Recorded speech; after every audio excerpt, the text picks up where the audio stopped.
Good morning, everybody. It's Ben Jones here from Batdorf and Bronson Coffee Roasters. Just hanging out in my workshop this morning. It's Friday, I believe it's the 12th day of March. But the last year dates have kind of snuck off into oblivion. Today's little coffee experiment, I want to look at the relationship between grind size and brew time, or water contact time, but using an incredibly simple brew method. So what I have here is I've pre-ground up a bunch of coffee. I went fairly coarse. I don't know if you can pick that up on the camera, but this is something we might use for French press or a Chemex. Maybe if you are familiar, you might use this, well, it'll be pretty coarse for cupping, but you could. So the general rule when you're brewing coffee, to get optimum flavor pulled out of the beans, we want to balance out how long the coffee particles are in contact with the hot water. It's very much like steeping a bag of tea. If you've ever had a black tea that has steeped for too long and pulled out the astringencies, the same thing happens with coffee.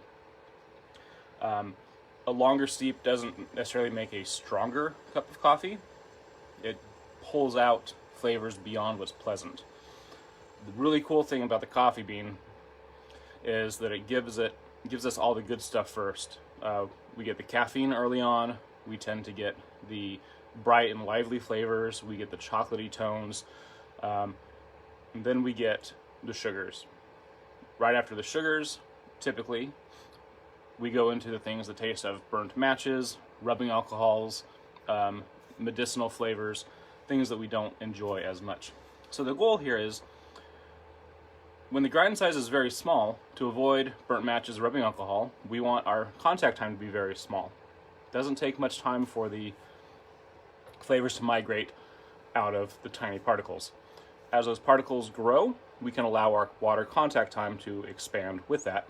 So with this really coarse coffee, about a 4-minute contact time is decent. That'll give us some good flavor development. But with that, there's some other variables we can play with. So what I'm gonna do is, I've got a pair of good old-fashioned mason jars, just straight from the pantry. And I'm gonna take my AeroPress scoop, and into each one, I'm just gonna put a big heap of coffee. I'm not gonna worry about weighing it out because we're trying to make this really easy and simple. Make it kind of low tech. All right. There we go, got some coffee added in there. Now, I've got hot water and my timer, and I'm just going to add hot water. I'm just gonna kind of eyeball it. Hot water to each of those. Excellent. Now as these steep, our basic contact time, we can see that. So right there we have some mason jars with water tossed in there. Sorry for all the wiggles, there we go. We're going to let that steep. There are some things I can do to speed this up. So with one of these, I'm going to take it and I'm just going to stir. This stirring action, we like to use the big fancy word of agitation in the coffee business. Every time we stir, every time the water moves around those coffee particles, it acts like a piñata shaking out the flavors. Like when you hit a piñata and you break a small hole, then you shake it to get all the candy out. Or if you're shaking coins out of a piggy bank. That's what we're doing with this one right here. As I'm stirring, I'm shaking out more flavors. This one here, where it's just sitting, those flavors are developing much more slowly, and it's going to give us a more controlled cup. Just for kicks, I'm going to take this one that our stir cup, and I'm going to, this is kind of fun, these are just regular flat bottom coffee filters. I'm using 2 of them. And then I have my mason jar ring. I'm just going to feed the filter up through the ring.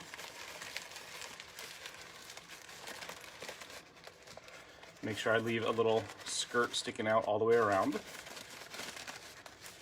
I'll just put that on. And I'm just going to screw that down, and you probably guessed this is going to be our filtration method for that. Very good. All right, I want to make sure I get that nice and snug because I don't want that to come apart. We're about 2.5 minutes into our brew. That would have been disastrous here. There we go. Whenever we're doing these things live, we always get these little hiccups where I can't get the lid thread on just right. There it is. All right, so now I have my mason jar with the ring holding on to a filter, and my other one is just setting.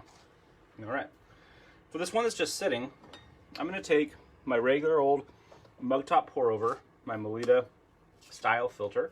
Let's put that on top of my decanter, and I'm just going to take good old-fashioned Melita filter. Always give a fold of the top, and the crease along the side, fold that in as well. And that, just set that in. All right, now this one that has been stirred, that stirring action sped up the flavor movement, so I'm going to start that decanting first.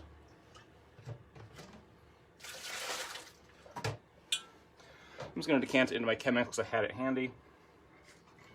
So all I'm going to do is just take this, and I'm just going to put that upside down in there, and I'm just going to let all that coffee drain through. Of course, if you don't have a Chemex, just use, anything else that's handy. The goal is to make this easy. All right, now this other one here, I can't resist. I just gotta rinse that, just kind of help pin that to the wall. And there we go. And then of course we're gonna have a little bit of water to pour out. Thank you for indulging me. All right. And this one, I'm not even gonna disturb it. I'm just gonna take this and I'm just gonna pour that in. And we're essentially straining it. Straining, filtering, you can use whatever language you want. We're separating the beverage liquid from the grounds that we don't want to chew on.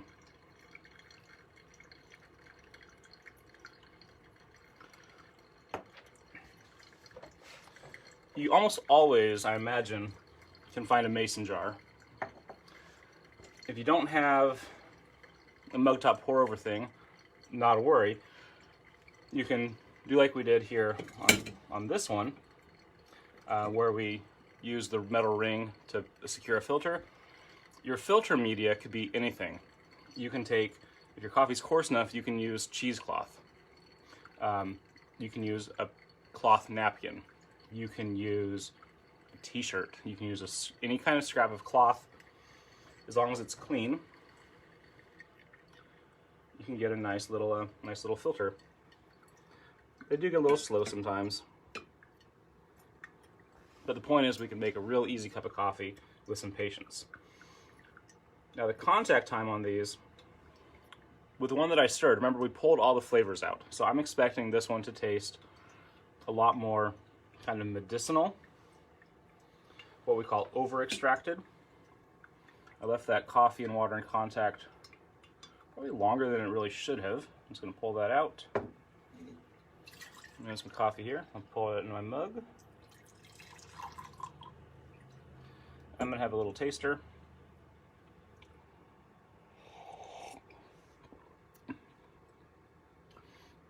I've had much worse cups of coffee, but I did push that into, I stirred it right into burnt matches, rubbing alcohol. It has some of those tones to it. All right, I'm going to take the other one, and this is the one where we did no stir. A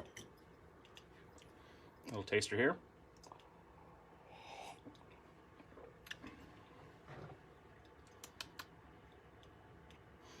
Yeah, it's a lot better. Definitely, it's chocolatey and there's some sweetness to it. It's a little smoky. The coffee I'm brewing today is Dancing Goats, our house, kind of our house blend. That's a good cup of coffee. Lesson to be learned: big chunks, sitting without any extra movement, can really handle a lot of steeping.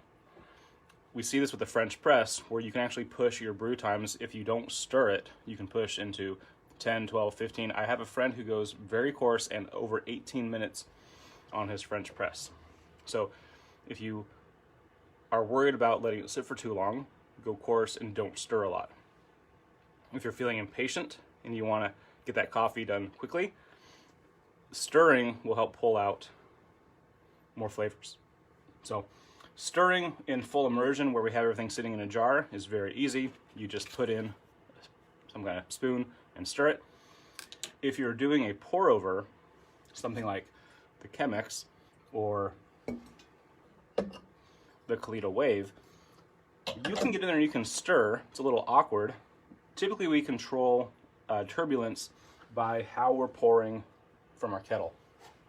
Pouring from high up, pouring with aggressive swirls, those things will cause that movement of water, and that will increase our extraction. The full immersion brewer, that's what we're doing when we just let things steep in the mason jar or in a French press. It's fully immersed in that container.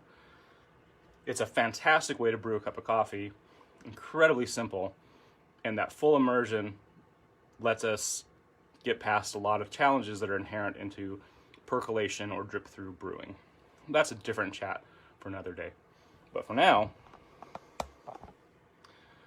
thank you for joining. If you're finding that your coffee tastes bitter, like a burnt match, rubbing alcohol, medicinal, your contact time in relation to your grind size is too long. So make your coffee grounds a little bit bigger. That will allow less flavor development. If your coffee is tasting, well, if it's really sour, if the bitterness is more like a poorly peeled orange, or if you're getting that chocolate note, but it's more of just straight baker's cocoa, we've all at some point just taken a little spoonful of straight baker's cocoa, right? Like no sugar added. It's incredibly bitter. If you're getting those flavors, that orange peel, bitter greens, baker's cocoa without any sugar, we didn't let it steep long enough. So you can add more time, or you can shrink your particle size to let the flavors come out faster. So, particle size, contact time. That's kind of the secret to really tasty coffee. That and choosing great coffee, like, go to batdorfcoffee.com, and if I'm not drinking the Dancing Goats lately, I'm into the Guatemala El Valle. Been really enjoying this coffee, along with a little bit of our Ethiopia Guji Shikizo, the natural process. I toss a little bit of that in there just to give it a little bit of fruity liveliness. And as always, because I absolutely love and adore coffee, but I also like to sleep, I have some Peru decaf. Swiss water processed, uses only water to pull the caffeine out. It's some kind of really awesome magic that I don't perfectly understand, but that's okay. I studied English literature and writing. And then coffee. Osmosis is amazing. All right, thanks for joining. I will be back on Monday, and we'll probably talk about some of the hazards of pour-over coffee. Things that make it awesome, things that make it hazardous. All right, take care, everybody.